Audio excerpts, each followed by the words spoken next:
G'day everyone. Before we hop into today's vlog, I just want to remind you to please hit that subscribe button. From now on, I'm going to be putting out daily online poker vlogs. We're going to be tracking my process as I play these 6 max online poker cash games 6 out of 7 days of the week. Make sure you hit subscribe so you get the vlogs as they come out. But for now, onto the vlog.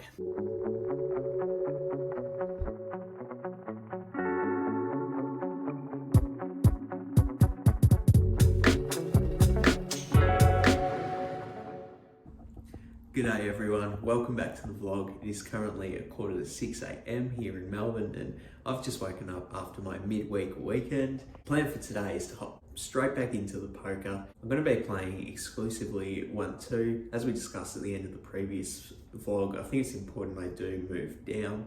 Obviously we can't gauge an accurate win rate after only 9,000 hands. Having said that though, results from 2-5 are pretty awful and I actually think my quality of play was pretty awful, and I do want to get back to the 2-5 level at some point, but I think I'm going to take a different strategy than just plonking myself straight in it and trying to fight through the process where I'm probably a losing player. I'd rather improve my game first, especially my mental game, which I think was pretty off last week. So in the meantime, I'm going to grind 1-2, and I think incrementally I'm going to try and work my way back up to 2-5 by adding in tables every so often when I do feel like I'm ready for it. My confidence is a bit low after the downswing at the moment, and also it's my first day back. I'm not quite feeling 100% to be honest, so probably not going to mix in any tables of 2-5 today.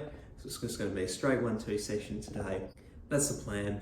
But first, I've got to get a feed in, so I'm going to go, let's go.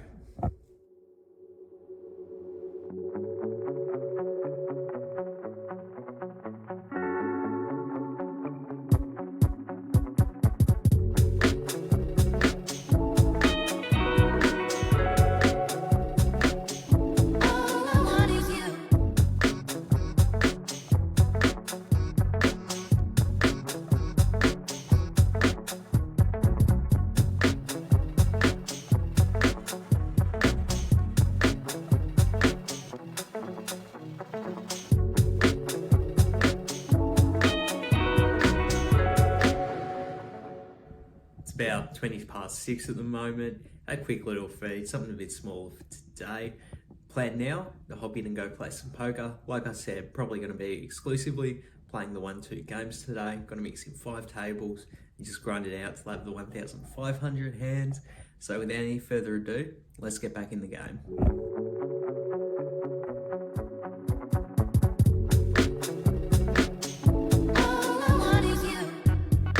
Welcome back. It's currently 4 PM here in Melbourne and I've just wrapped up my second poker session for the day. Was able to get in a total of 5 hours and 3 minutes today for a grand total of 1,603 hands. So as you can tell, we absolutely smashed the 1,500 hand goal. We did play exclusively 1-2 as well. Like I said I would at the start of the day. I stuck to it, didn't mix in any other stakes, higher or lower, just 1-2 exclusively.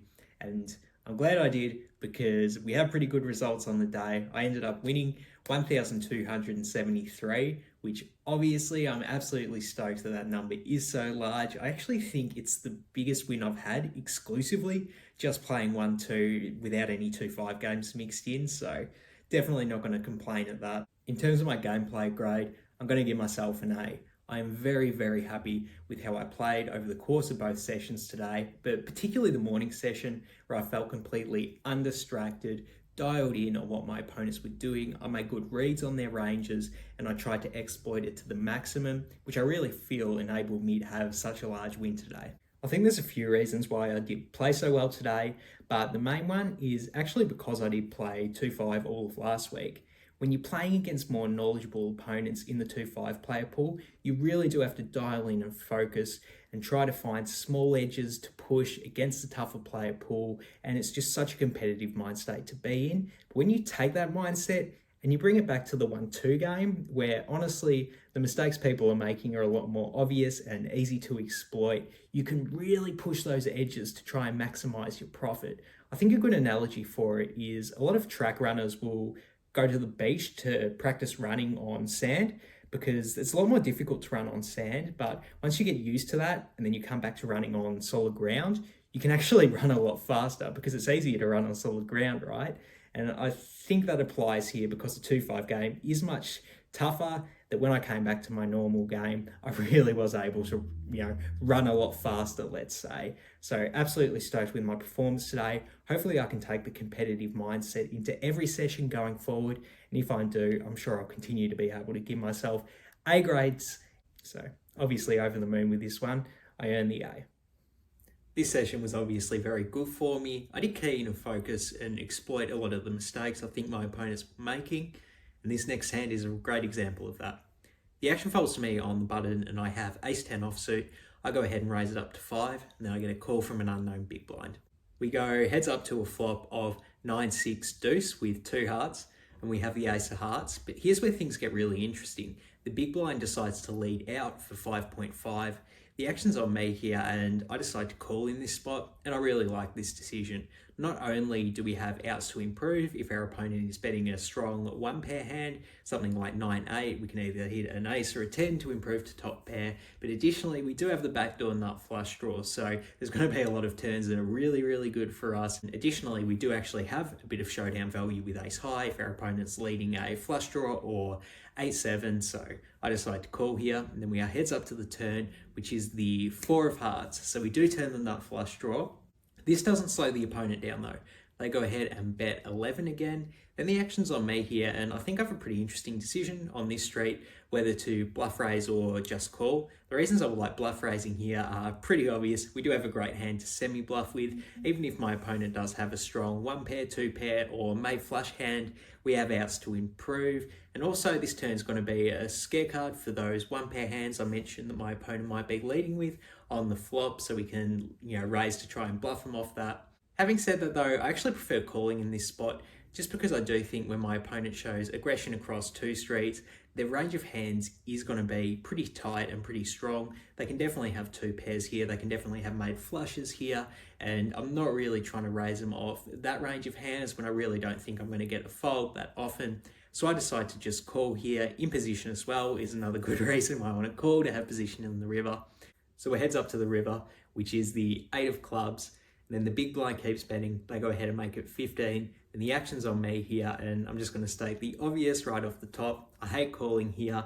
We even lose to 8-7 now. I just don't think my opponent has any hands in their range, which we're ahead of ace high. So let's take calling off the table. The reasons I would consider folding here are, like I said, there's no hands in our opponent's range that we actually beat. So obviously folding is completely logical and sensible if that's the case. Having said that though, I think the best option here is actually to bluff raise. It's for a few reasons. One is because I do have the nut flush blocker, so we know our opponent literally cannot have the nuts here. So obviously it's a good spot to put a pressure on their range when we know that. Additionally, and this is an exploit I would make at the 1-2 level, though I'd probably be more timid to make at 2-5. My opponent bet really small on the river. And I think the reason they might be doing that is because they want to block a bet, a hand like a strong 9 or 2-pair. They're concerned that I did slow play a flush on the turn, and they're not really wanting to invest a lot more money. In the past, I might have been a bit timid to go with this read that bet looks weak, but we can really look to put pressure on them when we do block the nuts here. So I was on my A game today. I went with my read and I decided to bluff raise. I go ahead and made it 49, and then my opponent tanks it for a bit before folding. So there you go. We do get the bluff through, and I really do think my opponent was doing a blocker bet, and they're just always going to fold to a raise when they bet that small on the river. So I'm really stoked with myself that I saw that, and I went with my read, and obviously I won this pot as a result. As always, I'm keen to hear what you guys think about these hands. So hop in the comments below and let me know what you think. On the river, do you like going for the bluff raise, or do you think it's a better spot to play it passive and I'm sort of overestimating my opponent's tendency to bet and then fold rivers? Hop down in the comments below, let me know. That's going to wrap up another vlog for today. Thank you so much for watching as always. I really do appreciate you staying to the end of the video. And if you haven't already, please hit that subscribe button. It's Day-Leigh vlogs. We've got a vlog coming out for the next 6 days. So hop down and hit subscribe so you get them as they come out. For now, I'm out of here. Peace.